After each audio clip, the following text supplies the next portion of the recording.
Puji nama Tuhan. Shalom Bapak Ibu. Shalom. Apa kabar kita semuanya, luar biasa? Iya, luar biasa. Pasti luar biasa Bapak Ibu Saudara ya.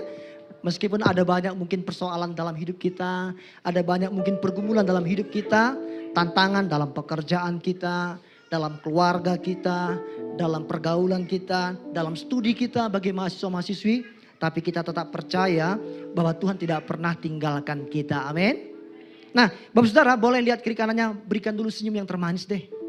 Iya, boleh salam, katakan saya senang melihat wajahmu siang hari ini. Iya, wajah-wajah yang diberkati Tuhan, wajah-wajah yang mengalami kemenangan dari Tuhan. Amin. Bapak Ibu, ini adalah hari yang spesial. Kenapa? Karena hari ini kita memperingati kembali kebangkitan Kristus. Kalau hari Jumat lalu kita merayakan Jumat yang agung, di mana Yesus mati, tebus kita semuanya, gantikan kita semua. Dan ternyata di hari yang ketiga, seperti yang Yesus nubuatkan, bahwa anak manusia akan mati, tapi pada hari ketiga akan bangkit dari antara orang mati. Dan itu terbukti. Amin Bapak Saudara. Bapak Ibu Saudara, mungkin kita bertanya-tanya kenapa Paskah itu kok kita rayakan hari ini, beda dengan Natal. Bapak Ibu Saudara, kalau Natal itu yang penting tanggalnya. Jadi setiap tanggal 25 bulan Desember, hari apapun itu Natal. Mau Senin, Selasa, Rabu, Kamis, Jumat, Sabtu, Minggu. Kalau dia tanggal 25 maka merah, Natal. Tapi Paskah gak pernah hari Senin Bapak Saudara. Gak pernah hari Selasa, Rabu atau Kamis. Selalu hari Minggu. Karena Paskah ketika Yesus bangkit Bapak Saudara, itu adalah ketika orang Israel itu di bulan Nisan tanggal 14. Bulan Nisan bagi kalender Yahudi tanggal 14 itu, bulan Nisan itu sekitar bulan pertengahan Maret sampai pertengahan April dalam kalender kita. Maka dicari-carilah tanggal 14 Nisan itu kira-kira tanggal berapa jatuhnya di kalender kita. Jatuhnya di tanggal awal April hari ini. Seperti tahun ini, awal April. Lalu dicari tanggal berapa yang dekat dengan tanggal sesungguhnya. Misalkan tanggal 14 Nisan jatuh di tanggal 1 April. Lalu dicari hari Jumat dan hari Minggu terdekat. Dapatlah tanggal 3 dan tanggal 5. Begitu juga tahun depan Bapak Saudara. Jadi dicari nanti kalau memang tanggal itu bulan 14 tanggal 14 Nisan gak ketemu di hari Minggu atau di hari Jumat Agung. Maka nanti akan dicari hari Jumat terdekat atau hari Minggu terdekat. Makanya Paskah kita tanggalnya beda-beda. Iya kan? Tahun lalu bukan tanggal 5 kita Paskah Bapak Saudara. Tanggalnya berbeda. Itu tadi karena diukur dengan cara begitu Bapak Saudara. Kenapa? Karena Yesus bangkit pada hari Minggu. Hari Minggu lah yang menjadi titik awal. Orang-orang mulai beribadah kepada Tuhan. Itu sebabnya kenapa kita orang Kristen ibadah hari Minggu, gak hari Sabtu lagi. Karena ketika Yesus bangkit pada hari ketiga itu hari Minggu Bapak Saudara. Murid-murid bersuka cita. Dan mereka mulai berkumpul beribadah bersama-sama. Sejak itu maka gereja terus berkumpul beribadah di hari Minggu. Makanya kita nggak merayakan, nggak ibadah hari Sabtu Bapak Saudara atau hari Sabat seperti yang dilakukan oleh agama Yahudi atau Yudaisme. Dan juga ada gereja sekarang, gereja Masih Advent hari ke-7 Bapak Saudara ya. Mereka ibadah hari Sabtu. Kita tidak. Kenapa? Karena kita berdasarkan dari kebangkitan Tuhan Yesus. Hari Minggu. Nah Bapak Saudara, hari ini saya akan membawa kita untuk merenungkan firman Tuhan. Saya tidak akan lama Bapak Saudara. Biarlah waktu yang singkat ini kita renungkan bersama-sama. Judul firman Tuhan yang saya sampaikan adalah kuasa kebangkitan Yesus. Boleh katakan sama-sama? Iya, kuasa kebangkitan Yesus. Bapak Ibu Saudara, di dalam dunia ini ada banyak sekali tokoh-tokoh hebat dengan pemikiran yang hebat. Mereka dikenal karena pemikiran, karena kekuasaan mereka. Atau karena pengaruhnya. Saudara kenal yang bernama Alexander Agung? Seorang tokoh penakluk yang besar Bapak Saudara. Yang mendirikan kerajaan besar sampai Yunani. Dari Yunani sampai India. Pada masa Alexander Agung Bapak Saudara, semua orang itu harus berbahasa Yunani. Makanya bahasa internasional pada zaman Alexander Agung adalah bahasa Yunani, bukan bahasa Inggris. Sehingga Alkitab kita Perjanjian Baru, waktu itu Alexander Agung berkuasa dari Yunani sampai India Bapak Saudara. Dia berkata, semua orang dalam kuasa wilayah kekuasaanku harus menggunakan bahasa. Makanya Alkitab kita bahasa terjemahan baru, Alkitab kita Perjanjian Baru maksud saya, itu bahasa Yunani. Karena dituliskan pada masa si Alexander Agung menjadi penguasa di dunia ini. Kalau Alkitab kita Perjanjian Baru dituliskan dalam bahasa Ibrani, Bapak Saudara, perhatikan saya, yang ngerti hanya orang Ibrani. Ya kan? Tapi karena ditulis dalam bahasa Yunani, ingat bahasa Yunani itu dulu dipakai semua orang di muka bumi. Maka setiap bangsa mengerti tentang Injil. Itu maksudnya. Supaya apa? Semua orang dengar Injil, dengar kabar gembira, percaya kepada Kristus dan diselamatkan. Itu buktinya apa? Tuhan mau seluruh manusia di muka bumi dari berbagai bahasa bangsa itu percaya kepada Kristus. Luar biasa. Makanya Alkitab kita Perjanjian Baru dituliskan dalam bahasa Yunani. Tuhan bekerja melalui Alexander Agung supaya apa? Supaya firman Allah itu tersampaikan sampai ke ujung bumi. Karena dulu semua orang ngerti bahasa Yunani. Kalau kita ngerti bahasa apa? Bahasa kalbu, bahasa cinta, atau bahasa roh, atau bahasa Batak. Bapak Saudara, jadi ada lagi. Bapak Saudara mungkin kenal yang bernama Mahatma Gandhi. Tokoh perdamaian di India, Bapak Saudara. Yang membuat India damai tanpa kekerasan. Dia melakukan reformasi. Ya kan? Saudara mungkin tahu atau pernah dengar yang bernama Julius Caesar. Tokoh dalam kerajaan Romawi. Yang mengubah sistem republik dalam kerajaan Romawi itu menjadi kekaisaran Romawi. Julius Caesar. Kita kenal nama-nama besar. Masalahnya semua mereka mati. Dan tidak pernah bangkit-bangkit sampai sekarang. Sampai sekarang masih dalam kubur, Bapak Saudara. Berbeda dengan Tuhan Yesus. Dia tokoh yang besar. Ya, dia mati. Karena dosa kita loh. Dia mati bukan karena memang dia harus mati. Dia mati karena dia memberikan dirinya untuk mati. Karena tugasnya apa? Menebus manusia yang berdosa. Saya bilang, dosa kita ditimpakan kepada Yesus. Alkitab berkata, Yesus yang tidak berdosa dijadikan berdosa. Perhatikan saya, dijadikan berdosa. Dia mati. Tapi pada hari ketiga, dia bangkit. Ini yang tidak bisa ditiru atau dilakukan oleh tokoh-tokoh besar tadi, Bapak Saudara. Si Julius Caesar, Alexander Agung, Mahatma Gandhi, Confucius, semua orang hebat. Karl Marx, semua orang luar biasa di dunia ini. Mereka punya nama yang hebat. Ketika mereka mati, nggak bangkit-bangkit sampai sekarang, Bapak Saudara. Tapi iman kita berdiri dalam satu fakta historis. Saya katakan, kebangkitan Kristus itu adalah fakta historis. Bahwa dia bangkit, kubur Yesus kosong. Ada banyak mungkin dalil orang-orang yang menyangkal kebangkitan Kristus. Mayat Yesus dicuri. Mayat Yesus disembunyikan oleh murid-muridnya. Itu pandangan orang-orang yang skeptis. Orang-orang yang meragukan kebangkitan Kristus, Bapak Saudara. Orang-orang yang tidak percaya kepada kebangkitan Kristus. Waktu saya khotbah tahun lalu di gereja ini, saya sudah buktikan beberapa bukti bahwa Yesus bangkit. Mungkin hari ini Bapak Saudara saya tidak sampaikan. Karena akan banyak makan waktu. Yang pasti Bapak Saudara, kebangkitan Kristus ini disaksikan oleh banyak orang. Setelah dia mati, dia bangkit. Dia tunjukkan dirinya kepada banyak orang. Jadi ini bukan klaim sepihak dari satu orang murid Yesus atau beberapa murid Yesus. Karena apa? Karena Yesus tunjukkan dirinya bukan hanya kepada murid-muridnya, tapi kepada semua orang nantinya setelah dia bangkit. Jadi bukan katanya Yesus bangkit, enggak. Ada bukti, ada bukti-bukti, ada fakta-fakta yang gak terbantahkan. Saya katakan, ada segudang bukti yang membuktikan bahwa Yesus bangkit, Bapak Saudara. Kubur itu kosong. Bayangkan, Bapak Saudara, prajurit Romawi berjaga-jaga, ditempel itu, tutup kubur itu. Disegel. Mereka berjaga-jaga, tidak ada yang lengah, berjaga-jaga. Karena ada isu, murid-muridnya akan menyembunyikan atau mencuri mayatnya.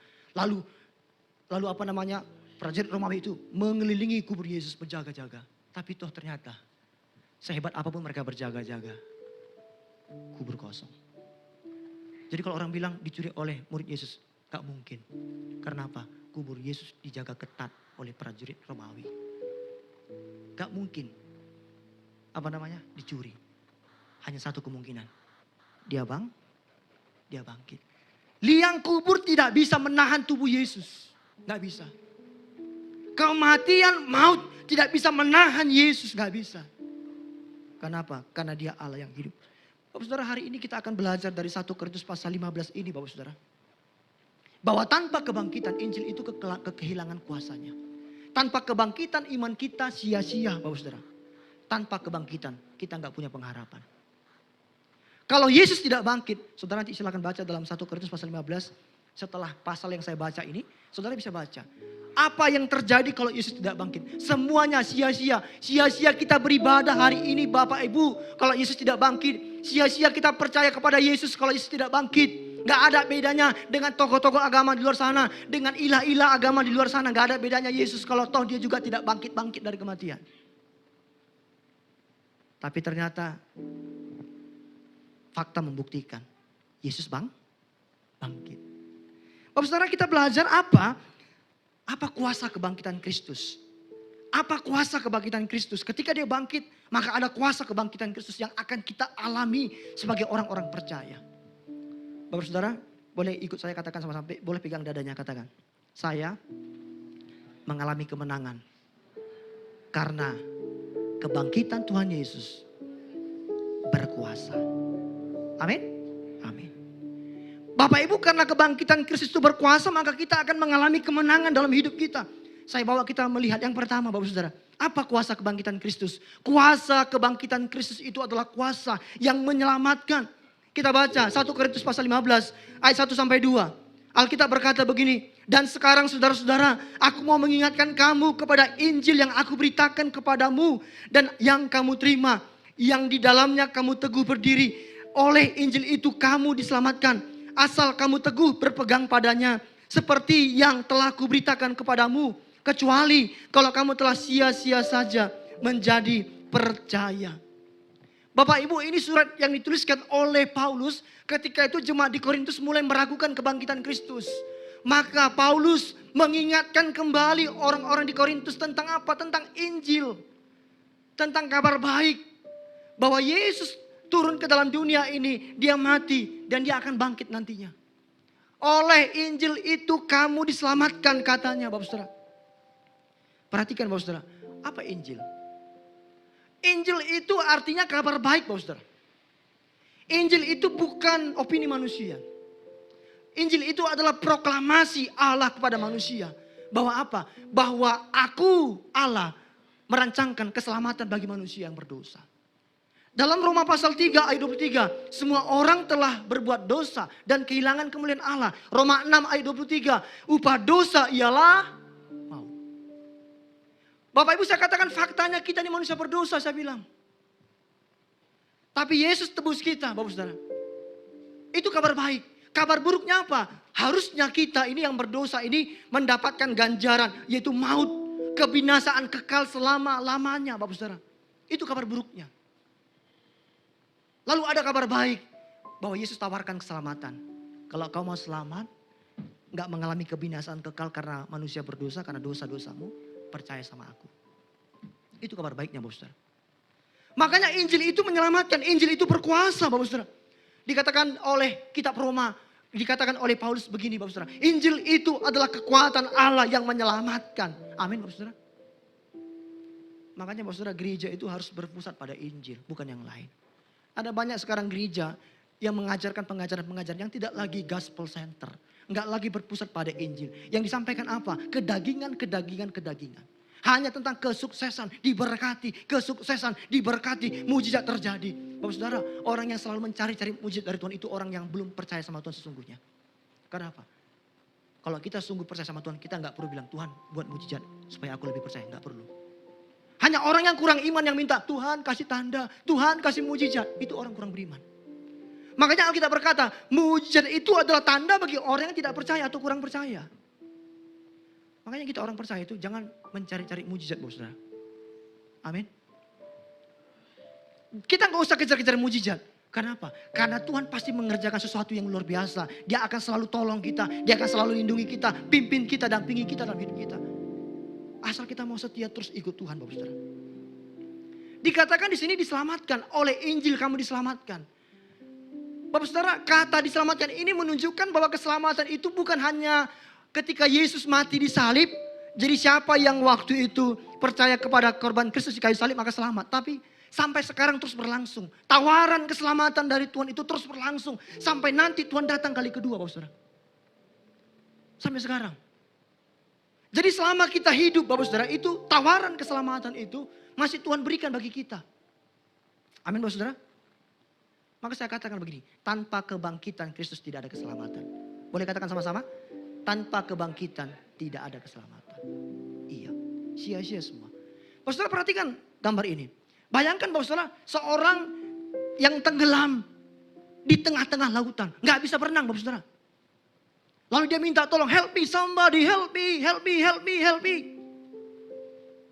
Dia angkat tangannya, semakin dia bergerak semakin tenggelam. Semakin dia panik semakin tenggelam Bapak Saudara. Saya tanya, lalu kita lihat dia, oh si A sedang tenggelam. Dia bilang gini, rentangkan tanganmu. Sekarang buat gaya kupu-kupu. Kakimu luruskan, ayunkan. Orang kalau sudah begini Bapak Saudara, gak butuh teori tentang berenang lagi. Yang dibutuhkan apa? Tangan kita. Ayo, I will help you. Aku bantu kau, aku tarik kau. Agama-agama lain itu mengajarkan cara selamat. Oh, buat kebaikan. Ya kan? Oh, buat kebajikan. Oh, setia beribadah supaya selamat. Itu agama-agama. Kita udah berdosa. Gak ada lagi yang bisa kita buat untuk selamat Bapak Saudara. Kita seperti orang yang tenggelam di tengah lautan ini. Kita gak butuh teori lagi. Kita gak butuh cara lagi gimana supaya selamat. Gak butuh lagi kita. Kita butuh ada orang yang ulurkan tangan, tarik kita. Iya gak? Hanya Kristen yang berkata begitu. Ketika manusia berdosa, Tuhan gak bilang gini. Banyak berdoa. Banyak buat amal. Iya kan? Bersedekah. Ibadah sungguh-sungguh enggak. Tuhan bilang, aku turun ke dunia. Sini dosamu, aku ambil. Aku mati. Dikuburkan bersama dosa kita. Lalu dia berikan keselamatan bagi kita. Makanya Bapak Saudara, saya katakan begini. Satu-satunya iman yang masuk akal itu hanya iman Kristen. Amin. Gak ada yang lain. Satu-satunya iman, kepercayaan yang dapat dibuktikan, yang dapat dipikirkan dengan akal saya itu hanya iman Kristen saya katakan. Saudara boleh cek teologi agama-agama lain. Semuanya katanya, klaim-klaim sepihak. Gak ada buktinya saudara. Maka kita butuh kuasa yang menyelamatkan. Yesus yang tarik kita. Diselamatkannya kita. Amin Bapak Saudara. Maka apa yang kita lakukan? Pastikan kita sungguh-sungguh hidup dalam keselamatan. Bukan hanya agama. Banyak orang ya hanya jadi orang Kristen. KTP-nya doang Kristen. Tapi dia gak hidup dalam keselamatan dari Tuhan. Apa buktinya? Buktinya hidupnya masih aja di luar kasih karunia saya katakan. Hidupnya masih melakukan apa yang tidak Tuhan suka. Kesenangannya duniawi. Saya katakan waktu hari Jumat. Kesenangan kita apa? Kedagingan. Daging, saks. Daging. Dosa. Itu bukan orang yang hidup dalam keselamatan Bapak Saudara. Kalau kita sudah selamat itu, saya katakan saya tegaskan begini, dalam kitab Petrus dikatakan kita itu dari gelap dipanggil, diangkat, dipindahkan ke dalam terang Kristus yang ajaib. Kita dulu ini dalam kegelapan, kebinasaan, dikuasai dosa, budak dosa, hamba dosa. Tapi Tuhan sudah angkat kita, panggil kita ke dalam terang. Masuk ke dalam karya keselamatan Kristus. Maka kita harus apa Bapak Saudara? Kita harus hidup sebagai orang-orang yang sudah diselamatkan Kristus. Apa buktinya Pak kita hidup sebagai orang diselamatkan? Satu, orang yang sudah diselamatkan pasti setia beribadah sama Tuhan. Jadi jangan dibalik. Setia beribadah supaya selamat itu salah. Yang benar, orang yang sudah diselamatkan pasti setia beribadah. Iya. Karena apa? Karena dia sudah menerima anugerah Tuhan. Ada dorongan yang kuat oleh Roh Kudus dalam dirinya untuk apa? Ayo ibadah. Rasa malas, malas. Ibadah. Ada suara yang berbicara di hati kita, ibadah. Maka kalau ada orang bilang begini, untuk apa kalian ibadah? Untuk apa kamu ibadah? Kan bisa ibadah di rumahmu. Alkitab berkata, jangan jauhkan diri dari pertemuan ibadah. Ada waktunya kita berkumpul di gereja. Ada waktunya kita juga di rumah berdoa sama Tuhan, beribadah bersama keluarga. Bukan berarti kita boleh beribadah mana saja. Amin Bapak Saudara. Tapi kita bilang ada waktu kita harus bertemu dalam pertemuan ibadah. Di mana? Di gereja, di rumah Tuhan. Selain di rumah kita boleh beribadah. Dimanapun kita ada kita beribadah. Tapi jangan jauhkan diri dari pertemuan ibadah yang kita lakukan sampai seperti sekarang ini yang kita lakukan di gereja Bapak Saudara.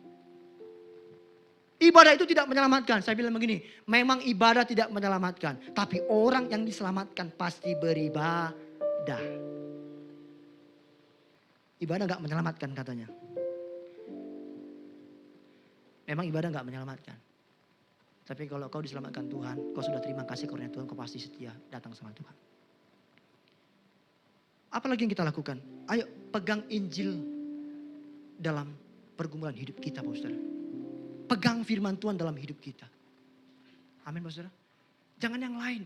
Jangan kita pakai standar-standar yang lain. Pakailah firman Tuhan. Untuk apa? Mengarahkan kita supaya langkah kita, keputusan kita itu tidak salah, Bapak Saudara. Apa kuasa kebangkitan Kristus? Yang kedua adalah kuasa yang mengalahkan dosa dan maut. Hari Jumat lalu ini sudah saya jelaskan juga dengan detail, Bapak Saudara. Kuasa kebangkitan Kristus, Yesus bangkit berarti dia mengalahkan dosa, mengalahkan maut. Mari kita lihat ayat 3 sampai 4. 1 Korintus 15 ayat 3 sampai 4. Firman Tuhan berkata demikian. Sebab yang sangat penting telah kusampaikan kepadamu, yaitu apa yang telah kuterima sendiri, ialah bahwa Kristus telah mati karena dosa-dosa kita. Sesuai dengan kitab suci, bahwa ia telah dikuburkan dan bahwa ia telah dibangkitkan pada hari yang ketiga sesuai dengan dalam ayat 3 sampai 4 ini Paulus merangkumkan apa inti Injil. Bisa diklik deh, masuk PPT. Yang pertama, dia bilang begini, bahwa Kristus mati karena dosa kita. Saya katakan tadi sekali lagi, Yesus mati bukan karena dosa atau kesalahan dia, tapi karena dosa-dosa kita, Bapak Ibu. Artinya apa? Dosa itu nyata. Dosa itu hal yang serius. Dosa itu bukan hal yang enteng, yang remeh. Kita anggap seperti sebuah kekhilafan atau kesalahan saja. Enggak. Dosa itu serius. Karena apa? Upah dosa maut masalahnya. Betapa seriusnya dosa itu. Makanya Bapak Saudara, don't playing with sins. Jangan bermain-main dengan dosa. Itu serius loh. Karena upahnya maut. Lalu dikatakan Paulus, setelah dia mati, dikuburkan. Kematian itu nyata, Bapak Saudara. Setiap orang berdosa akan mengalami kematian karena dosa. Kematian. Kematian itu nyata. Yang ketiga dikatakan, dibangkitkan pada hari ketiga. Dosa nyata, kematian nyata. Tapi ternyata yang lebih hebat dari itu adalah kebangkitan Yesus itu lebih nyata dan berkuasa. Amin, Bapak Saudara. Jadi kebangkitan Yesus itu adalah kemenangan atas dosa. Roma pasal 6 ayat 10. Kemenangan atas maut. 1 Korintus 15 ayat 55. Nanti saudara bisa baca. Kemenangan atas kuasa setan. Kolose 2 ayat 15. Segala kuasa ditaklukkan Kristus di bawah kakinya. Bapak saudara, maka saya bilang orang yang sudah mengalami kuasa kebangkitan Kristus itu. Dia pun punya kuasa untuk mengalahkan setan. Amin, Bapak saudara. Iya. Maka saudara, misalkan jalan di tengah kuburan. Saudara takut. Itu karena saudara belum sungguh-sungguh percaya sama Tuhan. Ada sini yang kalau dia datang ke lewat kuburan langsung takut, gemetaran, Saudara. Celana sampai basah. Bapak Saudara, itu karena kita kurang percaya. Kenapa orang bisa kesurupan? Kemasukan roh jahat. Karena dia belum sungguh-sungguh percaya sama Tuhan. Karena kalau kita sudah percaya, Roh Kudus ada di hati kita. Makanya kata Petrus Yohanes begini, 1 Yohanes 1 ayat 4. 1 Yohanes 4 ayat 4. Bahwa roh yang ada dalam diri kamu lebih besar daripada roh yang ada dalam roh apapun dalam dunia ini. Kuasa setan, iblis itu sudah ditaklukkan oleh Kristus. Ketika Yesus dianiaya, dicambuk. Saudara kalau nonton film The Passion of Christ ada sosok iblis kan. Yang senangnya minta ampun. Iya kan? Dia pakai jubah hitam. Dia ketawa-ketawa. Melihat apa? Melihat Yesus dianiaya, menderita, dicambuk. Saya katakan Bapak Saudara, cambuk orang Romawi itu Bapak Saudara itu terbuat dari bambu. Lalu di bambu itu diikat atau rotan diikat kulit Bapak Saudara. Di ujung kulit itu ada logam. Di logam itu ada ada besi-besi tajam, ada kaca-kaca, ada tulang yang tajam Bapak Saudara. Ketika itu dicampukkan ke badan orang, ditarik, daging pun ikut ketarik Bapak Saudara. Itu Yesus alami. Jadi bukan cambuk hanya sekedar kulit, tapi di ujung kulit itu ada logam yang tajam. Ketika itu sampai ke ke punggung seseorang atau ke badan seorang. Kulitnya pun koyak, daging tertarik. Seperti bubur. Iblis tertawa. Merasa menang, aku menang. Yesus kalah. Tapi tahukah saudara, ketika Yesus berkata, Eloi, Eloi lama sabachthani. Tetelestai. Allahku, kuserahkan hidupku padamu. Dia mati. Iblis langsung tahu, ternyata aku kalah. Ternyata Yesus mati, dia menang. Dia udah kalahkan iblis. Dia sudah tebus dosa manusia sehingga nggak ada lagi kuasa iblis. Karena dia sudah mati. Oh saudara, makanya saya katakan kemenangan Yesus atas kebangkitan dia itu membuktikan bahwa dia menang atas kuasa setan. Kita pun orang percaya Bapak Saudara, kita ini punya kuasa atas roh-roh jahat. Amin Bapak Saudara. Makanya berdoa Bapak Saudara, ketika kita keluar kita berdoa, Tuhan Roh Kudus yang lingkupi aku, jauhkan dari segala roh-roh jahat dalam nama Yesus. Berdoa, karena kita nggak tahu di sekitar kita ini ada banyak roh-roh jahat. Ya kan? Atau mungkin orang-orang yang bermain dukun, ilmu hitam. Untuk apa? Untuk ya mencelakai kita Bapak Saudara. Kita nggak tahu kan? Ada orang sedang berusaha untuk apa? Pakai dukun segala macam. Celaka si A, si B, si C. Tapi maka tiap hari kita perlu berdoa membentengi diri kita. Tuhan, Roh Kudus, darah Yesus menguasai aku. Menjauhkan aku dari kuasa-kuasa jahat, setan, iblis. Yang mungkin orang-orang tujukan kepadaku Tuhan dalam nama Yesus. Doakan itu saudara. Supaya engkau tidak diserang oleh kuasa-kuasa jahat. Seperti seorang raja. Raja yang berperang lalu dia menang. Dia bawa kemenangan. Masyarakatnya, warganya nggak tahu. Gimana ya hasil peperangan di medan perang itu ya? Apakah raja kita menang? Orang-orang menantikan. Semuanya harap cemas. Aduh menang gak kita ya? Menang gak kita ya? Lalu ketika raja itu menang peperangan lalu dia kembali kepada kerajaannya. Dia umumkan. Kita menang katanya. Inilah Paskah. Bapak saudara ketika Yesus mati murid-murid mulai sedih. Aduh apa yang terjadi dengan kita ya? Mereka mulai berdiam diri. Ada yang mungkin takut, aduh guru kita sudah mati. Nanti kita ditangkap prajurit Romawi. Disiksa kita, dianiaya kita. Ada kecemasan yang luar biasa dalam diri para murid. Tapi pada hari ketiga ada sebuah pengumuman besar. Yesus bangkit.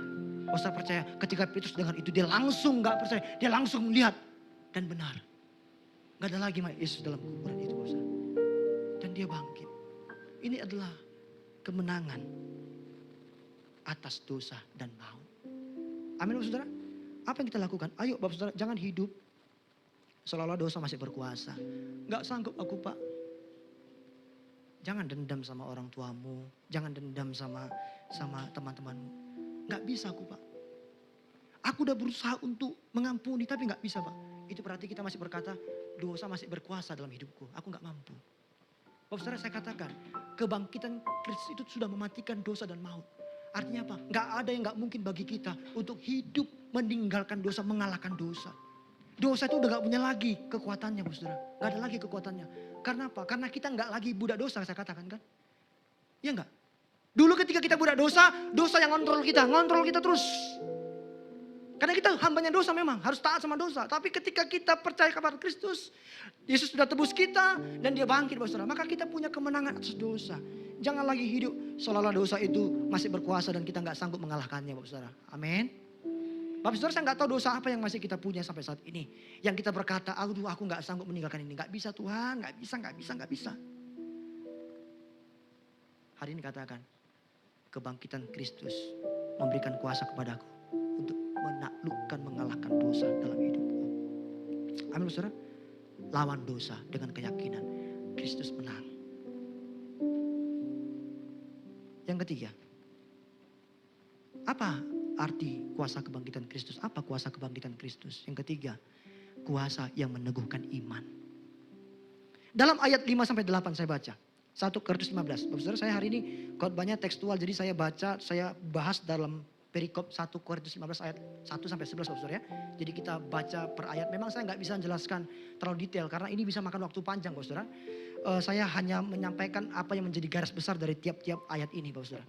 Kuasa yang meneguhkan iman ayat 5-8. Bahwa ia telah menampakkan diri kepada Kefas dan kemudian kepada ke-12 muridnya. Perhatikan saya ayat 6. Sesudah itu ia menampakkan diri kepada lebih dari 500 saudara sekaligus. Kebanyakan dari mereka masih hidup sampai sekarang. Tetapi beberapa di antara mereka telah meninggal. Ayat 7. Selanjutnya ia menampakkan diri kepada Yakobus. Kemudian kepada semua rasul. Ayat 8. Dan yang paling akhir dari semuanya. Ia menampakkan diri juga kepadaku kata Paulus. Sama seperti kepada anak yang lahir sebelum waktunya. Paulus menyebutkan Bapak Saudara. Bahwa kesaksian kebangkitan Kristus itu satu kepada Petrus. 2, kepada para rasul. 3, kepada lebih dari 500 orang katanya. Kepada Yakobus, dan terakhir kepada Paulus sendiri. Ini adalah bukti historis yang sangat kuat bahwa Yesus bangkit. Saya katakan tadi kan, nggak hanya si Maria yang bilang begini, Yesus bangkit. Hanya klaim satu orang. Dalam budaya Yahudi, Romawi, saudara, sesuatu itu benar ketika ada 2 atau 3 saksi bahkan lebih. Perhatikan, kebangkitan Kristus ini disaksikan oleh berapa orang? Lebih dari 2 atau 3 orang. Ya enggak? Mulai dari rasul-rasul, 500 orang lebih. Kepada Yakobus, kepada Paulus, kepada banyak orang. Jadi kebangkitan Kristus ini buktinya udah lebih dari cukup. Sangat terbukti bahwa itu fakta. Berarti Yesus benar-benar bangkit. Saudara, salah satu fakta dalam gereja itu yang kita lihat adalah ketika Yesus bangkit, perhatikan, para rasul rela mati. Orang bodoh yang mau mati untuk sesuatu yang bohong. Kalau mereka yang mencuri mayat Yesus, mereka sembunyikan, lalu mereka sebarkan isu, Tuhan kami bangkit, guru kami bangkit. Lalu mereka mau mati demi kebohongan itu. Ada gak orang begitu, saudara? Dia mati demi kebohongan. Gak mungkin. Murid-murid rela mati. Bukan karena ide mereka, bukan karena angan-angan mereka. Tapi untuk sebuah peristiwa yang benar-benar terjadi. Bahwa kebangkitan Yesus Kristus itu nyata. Sehingga mereka berani mati, saudara. Inilah saya katakan, meneguhkan iman mereka. Mereka adalah saksi mata, Bapak Saudara. Mereka tahu Yesus itu benar-benar bangkit atau tidak. Hanya murid-murid yang tahu mereka bahwa Yesus itu bangkit atau tidak. Dan mereka memilih mati demi Kristus. Artinya apa? Mereka sangat yakin. Dan mereka percaya bahwa Yesus itu benar-benar bangkit. Saudara, kalau saudara buka baca-baca nanti secara gereja. Kematian murid-murid Kristus ini bukan kematian yang enak. Petrus mati disalib terbalik. Dia gak mau disalib begini, saudara. Aku gak mau sama dengan Tuhanku katanya. Aku mau dibalik aja lah. Dia mati disalibkan terbalik, saudara. Yohanes, hanya satu-satunya murid Yesus yang tidak mengalami penderitaan hukuman mati itu hanya Yohanes. Kenapa? Dia dipulang di Pulau Patmos. Menderita di sana. Thomas ditikam di India. Thomas yang gak percaya Yesus bangkit kan. Tapi ketika dia sentuh bekas luka Yesus, dia percaya. Lalu dia yakin, aku yakin Yesus bangkit. Saudara, dia pergi ke India. Dia injili orang, Yesus mati bangkit, Yesus mati bangkit. Percaya kepada Yesus, diselamatkan. Ditikam, Bapak Saudara, Thomas. Yakobus anak Zebedeus, Bapak Saudara, dipenggal oleh Herodes dalam Kisah Rasul pasal 2. Nanti saudara bisa baca. Semua murid Yesus lain, kematian mereka itu mengenaskan. Karena apa? Karena iman mereka kepada Kristus. Orang bodoh yang mati untuk sesuatu yang bohong kan. Tapi murid Yesus berani mati, kenapa? Karena kebangkitan Yesus itu bukan kebohongan, bukan karangan. Itu nyata, fakta. Sehingga mereka berkata, kami berani mati. Karena kami punya Tuhan yang hidup, yang bangkit, mengalahkan maut. Saudara bisa perhatikan gambar ini. Seperti sebuah rumah tanpa fondasi, Bapak Saudara. Akan mudah runtuh ketika badai datang. Iman kita itu akan mudah runtuh, Bapak Saudara. Kalau apa? Kalau tidak punya fondasi yang kuat. Fondasi yang kuat bagi iman kita adalah kebangkitan Yesus Kristus. Jadi kuasa kebangkitan Yesus Kristus itu adalah kuasa untuk meneguhkan iman kita. Iman kita jadi kuat. Seperti iman para rasul waktu itu, Bapak Saudara. Maka saya katakan, aduh kenapa kita ini masih mau aja tinggalkan Tuhan ya. Demi hal-hal duniawi ini. Sangat konyol kita. Sangat naif kita, Bapak Saudara, saya katakan. Betapa jahatnya kita ini loh, saya bilang.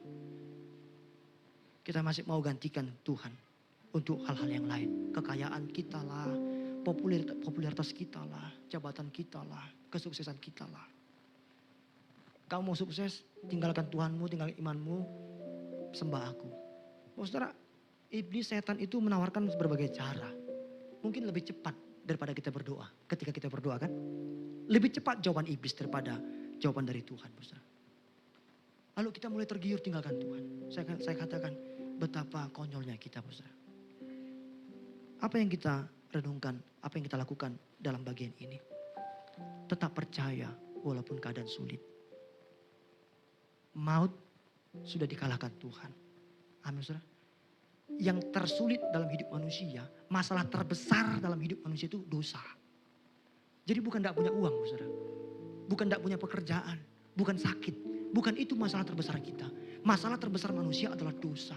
Dan itu sudah Tuhan bereskan. Maka sakit penyakit kita kah itu? Persoalan dalam keluarga kita kah itu?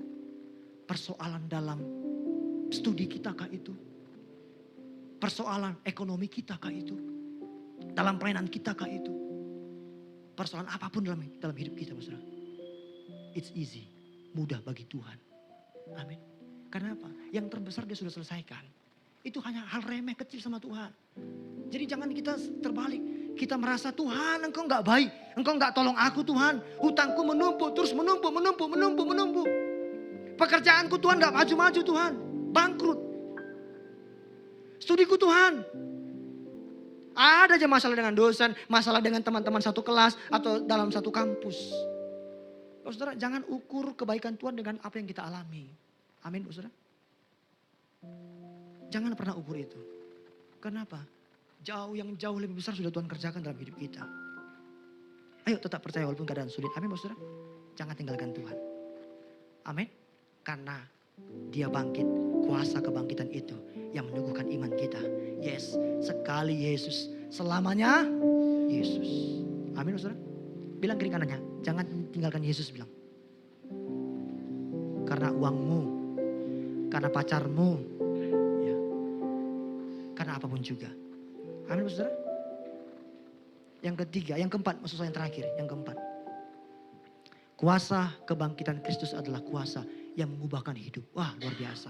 Ayat 9 sampai 11. Karena aku adalah yang paling hina dari semua rasul. Bahkan tidak layak disebut rasul, kata Paulus. Sebab aku telah menganiaya jemaat Tuhan. Tetapi karena kasih karunia Allah, aku adalah sebagaimana aku ada sekarang. Dan kasih karunia yang dianugerahkannya kepadaku tidak sia-sia. Sebaliknya aku telah bekerja lebih keras daripada mereka semua. Tetapi bukannya aku, melainkan kasih karunia Allah yang menyertai aku. Ayat 11. Sebab itu baik aku maupun mereka, demikianlah kami mengajar dan demikianlah kamu menjadi percaya. Bapak ibu saudara perhatikan, Paulus mengalami transformasi yang luar biasa. Dari penganiaya menjadi rasul, dari seseorang yang tidak layak menjadi dipakai Tuhan. Kita ingat Paulus, dia dibesarkan dalam budaya Yahudi, Bapak saudara. Dia dididik oleh guru besar bernama Gamaliel. Dia ahli Taurat. Dia berkata begini, aku lebih Farisi daripada orang Farisi. Paulus bilang begini, aku lebih hebat dalam hal hukum Taurat daripada semua orang Farisi, kata Paulus. Karena memang gurunya itu seorang, kalau dalam bahasa sekarang itu profesor Gamaliel, guru besar Gamaliel. Dia lebih ngerti katanya. Aku ngerti semua Taurat, kata Paulus. Tapi itu semua aku anggap sampah ternyata, katanya. Setelah dia kenal Tuhan. Ketika dia bawa surat dari pengadilan agama, dia bawa surat untuk apa? Menganiaya orang percaya, orang Kristen. Ketika dia pergi ke Damsyik, dia mau menganiaya orang Kristen kan? Di tengah jalan Tuhan menyatakan dirinya. Jatuh dari kudanya dan dia buta, gak melihat. Siapakah engkau Tuhan? Yesus bilang begini, aku Kristus yang kau aniaya. Perhatikan saya. Yang dianiaya Paulus itu bukan Yesus kan? Karena waktu Yesus sebelum disalibkan, Paulus gak ikut menyambut Yesus, gak ikut. Dia gak ikut meludah Yesus, dia gak ikut. Dia gak ikut mengejek Yesus. Tapi Yesus bilang gini, aku Kristus yang kau aniaya. Kenapa? Karena Paulus menganiaya orang percaya, murid Kristus. Saya bilang gini, kalau ada orang yang menganiaya kita anak Tuhan, berarti dia sedang menganiaya Tuhan kita. Dan Tuhan kita gak pernah tinggal diam. Tapi ada banyak orang yang kebalik ya. Mati-matian bela Tuhan ya kan. Yang harus dibela itu kita manusia. Seperti yang Yesus lakukan ya kan. Makanya ketika kita mengalami hal-hal yang tidak mengenakan, kita difitnah orang, kita dianiaya orang, diejek Tuhan, seorang kali kamu. Apa kali kamu? Begitu saudara. Kita diejek mungkin ketika kita setia sama Tuhan. Jangan takut. Itu dia sama dengan menganiaya Tuhan. Dan Tuhan akan bertanya sama dia, aku Yesus yang kau aniaya. Karena kau aniaya si Desi, kau aniaya si Mardan, kau aniaya siapa lagi? Si Tirma, kau aniaya si Overtiaman, kau aniaya si Moses, kau aniaya si Kasih. Saudara, maka kita nih betapa luar biasanya ya punya Tuhan ya yang selalu bela kita. Amin. Makanya jangan takut saudara ya. Jangan takut, percaya, serahkan semuanya sama Tuhan. Bapak Saudara, perhatikan saya, kebangkitan Kristus itu menghasilkan transformasi, pemulihan hidup, dan hidup yang baru dalam kasih karunia. Amin. Orang yang percaya kepada kebangkitan Kristus, maka kuasa kebangkitan itu akan mentransformasi hidupnya. Paulus dulu orang yang gak layak dipakai Tuhan. Dari semua penulis Alkitab, hanya Pauluslah yang menuliskan, dipercayakan Tuhan untuk menuliskan firman Tuhan itu sebanyak 13 kitab, Saudara. Yang bukan murid Yesus langsung. 13 kitab dituliskan oleh kuasa Roh Kudus, inspirasi Roh Kudus. Perhatikan saya, dulu penganiaya orang Kristen dipakai Tuhan jadi alat Tuhan luar biasa. Mengalami transformasi. Petrus yang dulu penakut, dia berani, dia khotbah, sekali khotbah 3.000 bertobat. Kalau kita khotbah, berapa bertobat? Jangan-jangan orang malah nggak bertobat kan? Malah benci Tuhan kan, lihat kita berkhotbah. Repot kita nih Saudara. Petrus berani, sampai dia mati dia berani. Dia bilang, kalau kalian salibkan aku terbalik aja ya. Aku gak mau sama dengan Tuhanku katanya. Aku gak mau salib begini, aku salib terbalik aja lah. Paling takut kan? Ketika orang bilang gini, kamu kan salah satu dari murid Yesus tuh. Kata seorang perempuan, dia bilang, enggak, aku gak kenal dia. Bukankah dia salah seorang dari murid Yesus? Aku tidak tahu apa yang kau katakan. Petrus menyangkal Yesus berapa kali? 3 kali Bapak Saudara. Tapi ketika Yesus bangkit, apa yang terjadi? Menyala-nyala. Menyala bangku. Gak ada lagi yang ditakutkan. Mati pun gak apa-apa. Mati dalam Kristus. Aku punya kehidupan yang kekal. Amin. Berikan tepuk tangan bagi Tuhan kita. Haleluya. Mari kita bangkit berdiri sama-sama. Dalam Tuhan. Saya undang kita boleh memuji Tuhan bersama-sama. Terima kasih Tuhan. Terima kasih buat kuasa kebangkitan Tuhan yang kami terima hari ini. Kuasa untuk menyelamatkan kami. Kuasa untuk mengalahkan maut dan dosa. Kuasa untuk meneguhkan iman kami yang tak tergoyahkan oleh apapun juga. Dan kuasa kebangkitan yang mengubahkan hidup kami. Kami dulu manusia berdosa, manusia tidak layak, tapi Tuhan layakkan kami. Tuhan ubahkan kami. Dulu keinginan kami adalah dosa, keinginan daging, tapi kami ingin sekarang hidup dipimpin oleh Roh-Mu Tuhan. Terima kasih Bapak, terima kasih Tuhan. Haleluya. Terima kasih Yesus. Mari kita renungkan firman Tuhan, kita satukan hati kita. Kita angkat pujian kepada Tuhan. Terima kasih Tuhan.